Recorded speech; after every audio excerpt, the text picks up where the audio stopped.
The best and most country Big Frog 104, the latest from Dustin Lynch. It's called Where It's At. Right now, I'm very excited about this. I'm joined by Kayla Adams, all the way up from Nashville. How you doing today, Kayla? I'm doing great. How are you? I'm doing well. It's pretty nice weather up here in New York. Yeah, it's been really warm. I guess it's hot back home, too, but more humid. Yeah, you experienced that in Nashville a lot longer than we do. We had pretty rough winter here. But you've had a pretty rough winter in Nashville, too, from what I hear. I guess it was kind of bad. I was in Montana a lot back home over the winter, and that was really bad. So you're from Montana originally? Yep. Mm-hmm. So what led you to the journey from Montana all the way to Nashville?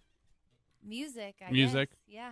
So, but before going to Nashville, I understand you have a little bit of a unique journey. You went to school in Los Angeles first. Can you tell us a little bit about that experience? I did. I went to school at Musicians Institute, and it's more of a trade school. It's just focused on music. I mean, our classrooms didn't even have desks. They just had stages and chairs.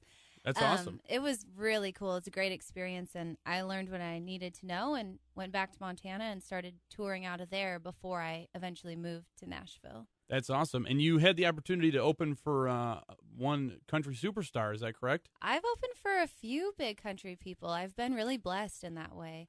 I've opened for Rodney Adkins and Heidi Newfield, Chris Jansen. Okay. And yeah, some other people that aren't country but are still cool. That's awesome. And we had Rodney Adkins here a few years back for our Frog Fest, and from what I understand, he's a pretty nice guy. Yeah, I only talked to him for a little bit backstage because I was getting off and he was, going on, but he seemed really cool. That's awesome. So I do have to ask, I want to talk to you a little bit about your new single, Sober and Sorry. Can you tell us a little bit about this? Well, the idea did come from a true story, not the part where I burned someone's house down, but you felt like you wanted to. I definitely wanted to.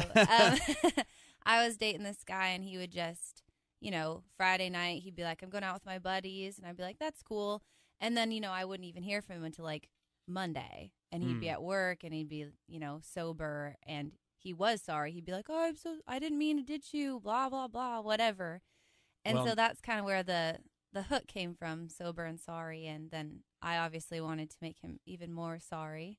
So I was just going to say, I'm sure he's really sorry now. I hope. I don't know.